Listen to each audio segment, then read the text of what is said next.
all get started for you as your like just in major terms stylist? Well, when I was a kid, I was raised in an artist community. My father was a teacher, also a writer and a musician. My mom is also a writer and a painter, and we were encouraged, really, I think, my sister and I, to find our creative voice and really to. We didn't really have any limitations, it was always about self-expression. So my mom was a big fan of flea markets and thrift shop hunting, and she had this really wonderful large chest of dress-up clothes, and this was a big part of my early language, I think, with clothes and fashion and self-expression, and we were encouraged to play dress-ups, and I think I'm just still doing the same thing. I think it just evolved. I was devoid of Barbie dolls. I wasn't allowed to have Barbie dolls, but I was allowed to dress myself up and my friends and my sister, and so I think I got to work in the 3-dimension at an early age. That was the great thing about clothing and dressing people, is that it's about a 3-dimension and not just maybe like flat fashion drawing. I was always, even now when I'm developing ideas for a costume, I prefer to drape a mannequin than to draw, because drawing, the translation from a flat fashion drawing or a costume illustration to a 3-dimensional piece of clothing is always a huge leap of faith for an actor or an artist who I'm working with, and usually it's never exactly what it is on paper. So I love to drape fabric on mannequin or mock up a prototype in the 3-dimension. I'm rambling, Diane. No, I think it's great. I used to do the same thing. Draping as opposed to drawing it makes much more sense. It's a shortcut. It's a shortcut to the process, for sure. But then you'd see it. And what about movies? Like, Crow was your first that you did the costumes for, or no? No, well, I did. I worked when I first moved to New York, and I was pursuing a career as a fashion stylist. I also simultaneously was pursuing, one of the first people I met here was Lenny Kravitz, before he released his first record, and we had mutual friends, and Lenny even lived with me for a time. And when he released his first record, it was only natural that he asked me to help dress him, and I started doing videos with him. And there's two kinds of music videos. There's performance video, and there's a narrative video, usually, when it's following the story of a song. And when I started working on videos with Lenny, and they were more song-based, more narrative-based, it really struck a chord with me. I thought, this really speaks to me, using clothing to help tell a story, or not just dress someone to look hot and sexy and beautiful, but also maybe to evoke an emotion or help inform, create a character to tell the story, whether it was someone who maybe wasn't beautiful or wasn't aesthetically pleasing, unlike fashion, which is all about symmetry and beauty and perfection. So that really resonated for me, and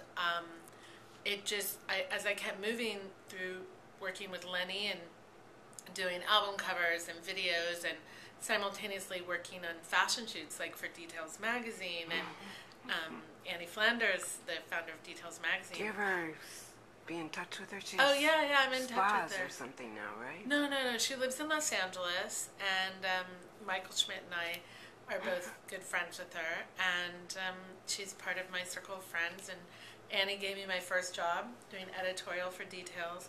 She gave me my first press too. I'm sure. It was a time, right, in the 80s in New York.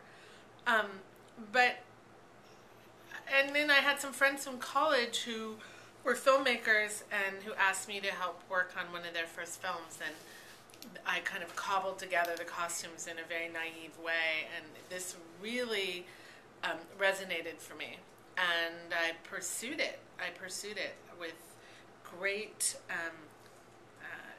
fashion. And at the same time, I didn't want to give up my work in the print world because I love photography so much. So I've always maintained my fashion styling career and working as a freelance editor that works in tandem with my film career, because I feel like one informs the other, and I guess I have a creative ADD in that it keeps it fresh for me. So when I've had enough of fashion and it seems I need a break, then I'll go work on a film, or I've had the fortunate ability to work with Madonna for the last 15 years. And the great thing about working with Madonna is she's constantly doing different things, whether it's promoting an album, like doing a video or a tour or a photo shoot. The discipline changes all the time with her, and most recently, of course, on WE as a director. So I think the key for me and my stamina and my longevity and for keeping things relevant and interesting for me is just keeping that mix. And that's what keeps me excited and challenged. And I think, at this point, it's really incredible to be recognized and for what I do. So that I really am so excited about this exhibition tonight. And that's like something I never thought would even be possible. And to have people be interested in costumes as a medium, as part of the film process, is also really important for my colleagues, other costume designers who I have a lot of friends who work in costumes. So the outreach of that is really great, and just the fact that the interest is there. And do you have any favorite films, or do you remember as a child, like the first film you saw where you really got carried away with the fantasy of it? Absolutely.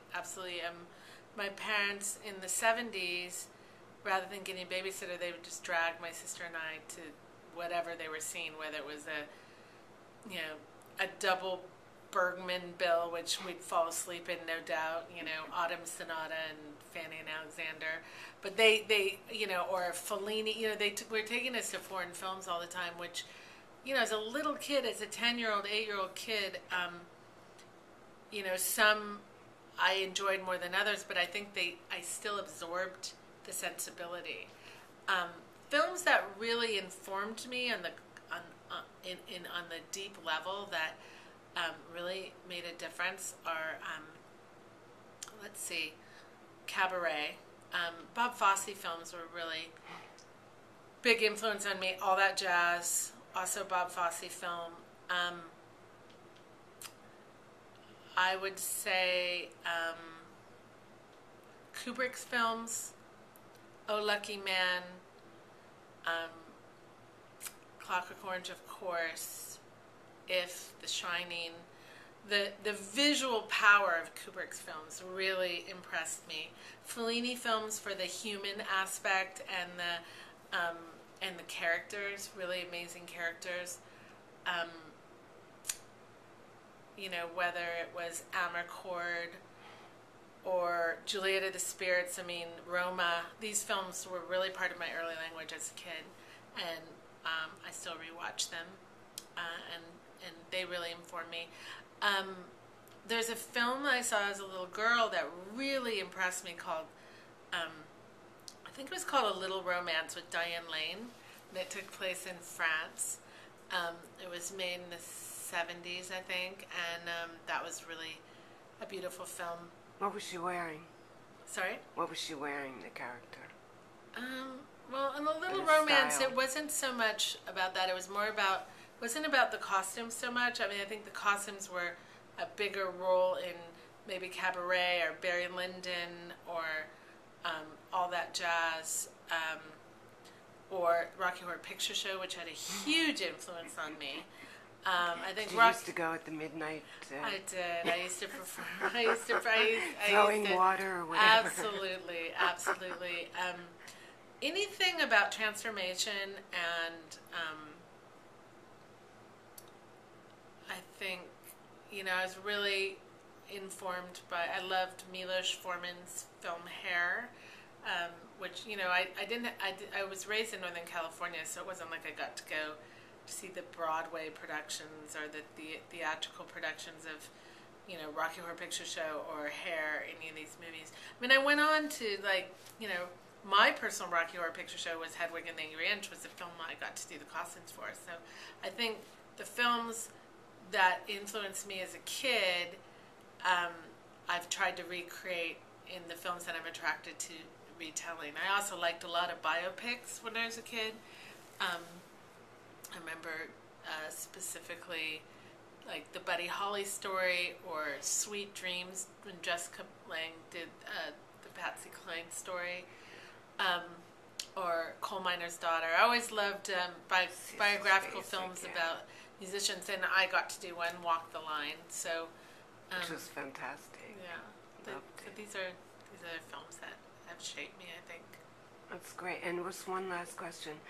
Did you ever find like any resistance from directors as far as fashion is concerned?